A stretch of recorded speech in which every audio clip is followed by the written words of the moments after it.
আমি একটু আপনি প্রবাসে আপনি আসি। কখন কখন বুঝলেন যে আপনার মা আর নাই? আপনি কখন এটা শুনলেন? আমার বিশেষ সেপ্টেম্বর থেকে আমার ভিতরে যেন ওইটা শুরু হয়ে গেছে। আমি নামাজ থেকে উঠলে মনে হয় আমার মা আমাকে ডাকছে। ঘুমের মধ্যে হয়তো আমি দেখতে পাচ্ছি আমার মা আমাকে খুঁজতেছে। ওগুলি নিয়ে আমি আমার যেন মনে হচ্ছে আমার মা নাই। না হয়ে আমি এই স্বপ্নগুলি কেন দেখি বারবার। আমার যারা সাথে ছিল আমি তাদের সাথে শেয়ার করেছি আমার মা হয় তার নাই। ওরা বলতেন না, উনি ভালো আছেন, উনি সুস্থ আছেন, তোমার ভাইদের সাথে কথা হয়েছে, আত্মীয় স্বজনের সাথে কথা হয়েছে। তারপরেও যেন আমার মন ডাকছে না আমার মা নেই।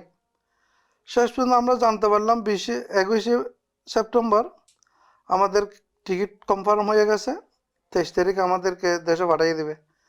তখন ওই খবরটা দেওয়ার মতো কোনো সুযোগ পাচ্ছিলাম না। কারাগারের একজন লোক ওখানে আমাদের নাস্তা রাস্তা ব্যবস্থা করে, ওনাকে একটা সিরি কোড দিই, একটা নাম্বার দিই, এই খবরটা আমার ভাইকে জানাইস। আমরা 23শে সেপ্টেম্বর দুপুর 3টা 15 সৌদি এয়ারলাইন্সে আমাদের ফ্লাইট হবে জেদ্দার থেকে ঢাকা। ওই খবরটা বলাতে আমার ভাই খবর পায়। খবর পাওয়ার পরে আমার ছোট ভাই, আমরা 3 ভাই থাকি ওখানে, আমার ছোট ভাই হঠাৎ করে ফ্লাইট করার, যেহেতু আমার অসুস্থ ছিল, ও আসার পরের দিন আমার মা ওই দিন আর বেশি নেই। তখন জানাজা হয়ে গেছে। জানাজা হওয়ার পর আমার ভাই বলছে না, তখন করা যাবে না, আমার ভাই আসবে 23 তারিখে। তখন ফ্রিজের মধ্যে আমার আমাকে 22 তারিখ থেকে 23 তারিখ পর্যন্ত রেখে দেওয়া হয়েছিল।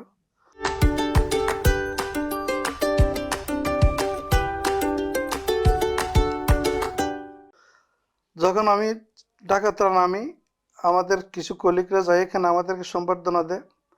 আমার বড় ছেলে ছিল এয়ারপোর্টে, ও বলছে না তাড়াতাড়ি করতে হবে, বাড়িতে একটু কাজ আছে। তখন যেন আমার কেমন লাগছে, বারবার আমি জানতে চেষ্টা করি, আমার আত্মীয় স্বজনের সাথে যোগাযোগ করি, পরিবারের সাথে যোগাযোগ করি, আম্মা কোথাও আছে, কোথায় আছে, ভালো আছে। আমি বলছি ঠিক আছে, না ওকে একটা কল দে লাইভ, আমি মাকে দেখতে চাই। ওদের না আছে, ভালো আছে। এই মতো অবস্থার মধ্যে আমাকে গাড়িতে জোর করে আমার ছেলে উঠিয়ে নিয়ে যায়। ছেড়ে যেতে মাঝপথে গিয়ে আমার কেন যেন মনে হচ্ছে আমার মা নাই, কি যেন আমার কাছে লুকানো হচ্ছে। তখন দাঁড়াই আমি বললাম, সত্যি করে বল তোর দাদি কোথায়? এক পর্যায়ে বললো, বাবা উনি গত পরশুদিন মারা গেছে, আমরা জানতে পেরেছি আপনি আজকে আসবেন, সেই জন্য আমরা ফ্রিজ রেখে দিয়েছি, গ্রামের বাড়িতে নিয়ে গেছি। আপনার কাছে সরি মিথ্যে বলার জন্য। আসলে প্রবাস জীবন অনেক অর্থ উপার্জন করেছি, কিন্তু যে সম্পদ আমি হারাইছি আমার জীবন থেকে হয়তো ফিরিয়ে পাওয়ার নয়।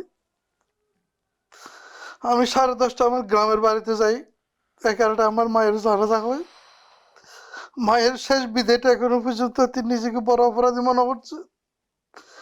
মা আমাকে নিষেধ করেছিল 5 বছর থেকে, তুই আর বিদেশ করিস না, চলে আয়, অনেক হয়েছে তোর ছেলে মেয়ে, ছেলে মেয়ে বড় হয়েছে, বিদেশ করার দরকার নাই। কি কারণে মায়ের কথা শুনলাম না, আমি 3 জুলাই দেশ থেকে গেছি সৌদি আরব। আমি বলছি মা আমি বেশি দিন থাকবো না, মাস দেড়েক থেকে আমি চলে আসবো।